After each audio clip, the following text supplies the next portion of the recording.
जनाब एसी साहब और डीसी साहब, आप देखें हमारे मोहल्ले में कितना पानी खड़ा है और हमारे बच्चे डूब रहे हैं, हमारी दुकानें बंद हैं। हमारा क्या कसूर है?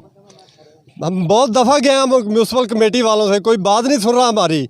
हमारे बच्चे डूब रहे हैं, बुज़ुर्ग नमाज़ पढ़ने नहीं जा रहे, मस्जिदें बंद हैं हमारी, ना हमारी हम औरतें बाहर जा सकती हैं, ना बच्चे जा सकते हैं। ये देखें ये क्या हाल बना हुआ है हमारा।